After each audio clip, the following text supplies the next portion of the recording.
distinguished guests, including our presidents and first ladies, government officials, foreign dignitaries, and friends.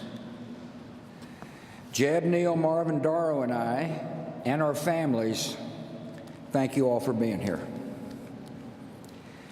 I once heard it said of man that the idea is to die young as late as possible. At age 85, a favorite pastime of George H.W. Bush was firing up his boat, the Fidelity, and opening up the 300 horsepower engines to fly, joyfully fly, across the Atlantic with the Secret Service boats straining to keep up. At age 90, George H.W. Bush parachuted out of an aircraft and landed on the grounds of St. Anne's by the Sea in Kennebunkport, Maine, the church where his mom was married and where he worshiped often. Mother liked to say he chose the location just in case the chute didn't open.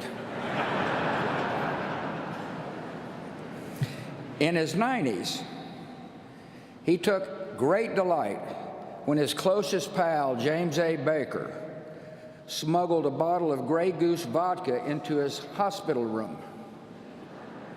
Apparently, it paired well with the steak Baker had delivered from Morton's. To his very last days, Dad's life was instructive. As he aged, he taught us how to grow with dignity, humor, and kindness. And when the good Lord finally called, how to meet him with courage and with the joy of the promise of what lies ahead. One reason Dad knew how to die young is that he almost did it, twice. When he was a teenager, a staph infection nearly took his life. A few years later, he was alone in the Pacific on a life raft, praying that his rescuers would find him before the enemy did. God answered those prayers. It turned out he had other plans for George H.W. Bush. For Dad's part, I think those brushes with death made him cherish the gift of life, and he vowed to live every day to the fullest. Dad was always busy, a man in constant motion, but never too busy to share his love of life with those around him. He taught us to love the outdoors. He loved watching dogs flush a covey. He loved landing the elusive striper. And once confined to a wheelchair, he seemed happiest sitting in his favorite perch on the back porch at Walker's Point, contemplating the majesty of the Atlantic. The horizons he saw were bright and hopeful. He was a genuinely optimistic man, and that optimism guided his children and made each of us believe that anything was possible. He continually broadened his horizons with daring decisions. He was a patriot. After high school, he put college on hold and became a Navy fighter pilot as World War II broke out. Like many of his generation, he never talked about his service until his time as a public figure forced his hand. We learned of the attack on Chichijima, the mission completed, the shoot-down. We learned of the death of his crewmates, whom he thought about throughout his entire life. And we learned of the rescue. And then another audacious decision. He moved his young family from the comforts of the East Coast to Odessa, Texas. He and Mom adjusted to their arid surroundings quickly. He was a tolerant man. After all, he was kind and neighborly to the women with whom he, Mom, and I shared a bathroom in our small duplex. Even after he learned their profession, ladies of the night. Dad could relate to people from all walks of life. He was an empathetic man. He valued character over pedigree, and he was no cynic. He looked for the good in each person, and he usually found it. Dad taught us that public service is noble and necessary, that one can serve with integrity and hold true to the important values like faith and family. He strongly believed that it was important to give back to the community and country in which one lived. He recognized that serving others enriched the giver's soul. To us, his was the brightest of 1,000 points of light. In victory, he shared credit. When he lost, he shouldered the blame.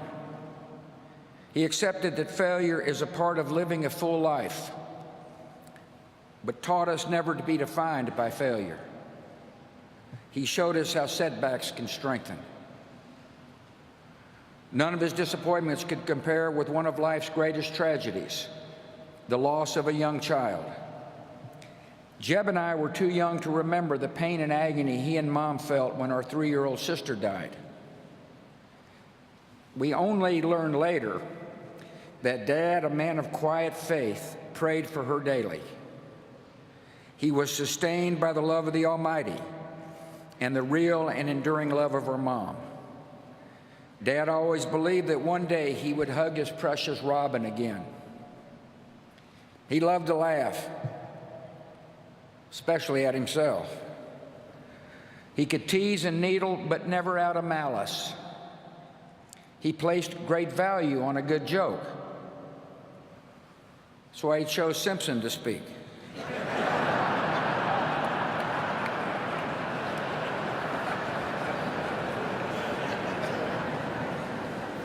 On email, he had a circle of friends with whom he shared or received the latest jokes. His grading system for the quality of the joke was classic George Bush. The rare 7s and 8s were considered huge winners, most of them off color. George Bush knew how to be a true and loyal friend. He nurtured and honored his many friendships with a generous and giving soul. There exist thousands of handwritten notes encouraging or sympathizing or thanking his friends and acquaintances. He had an enormous capacity to give of himself.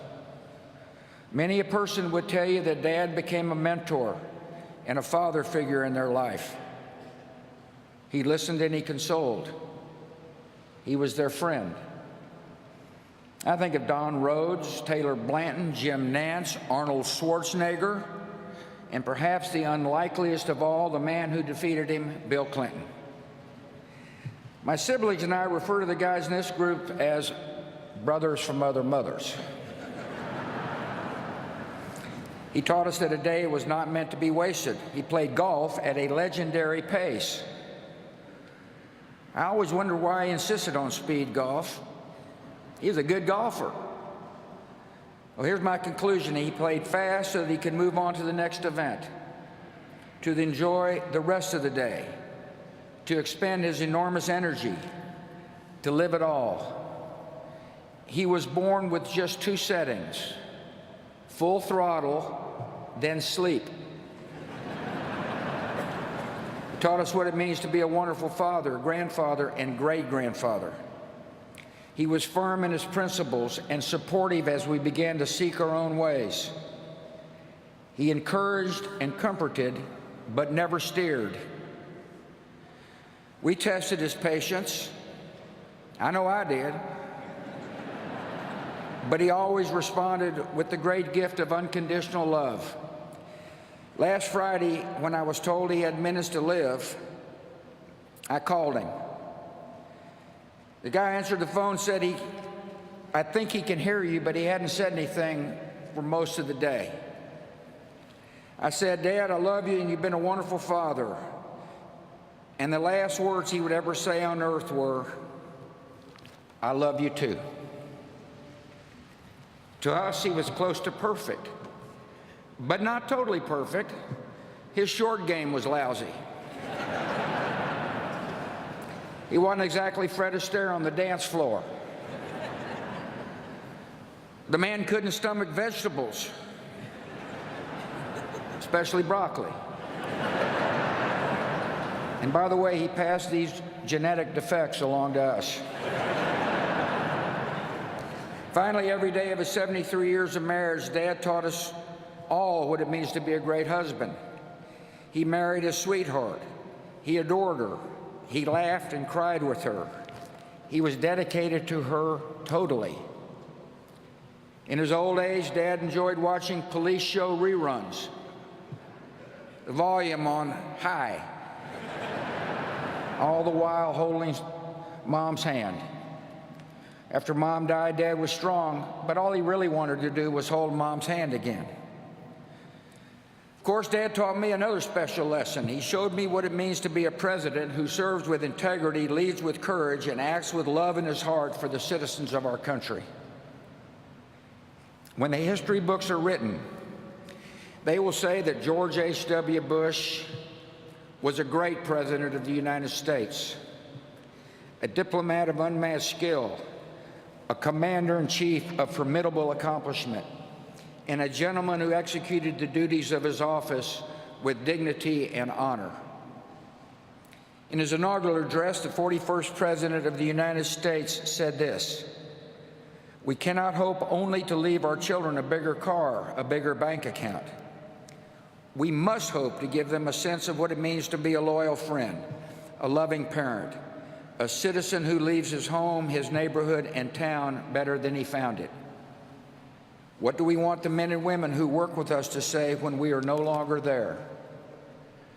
That we were more driven to succeed than anyone around us, or that we stopped to ask if a sick child had gotten better and stayed a moment there to trade a word of friendship?" Well, Dad, we're going to remember you for exactly that and much more. And we're going to miss you. Your decency, sincerity, and kind soul will stay with us forever. So through our tears, let us know the blessings of knowing and loving you, a great and noble man, the best father a son or daughter could have. And in our grief, let us smile knowing that Dad is hugging Robin and holding Mom's hand again.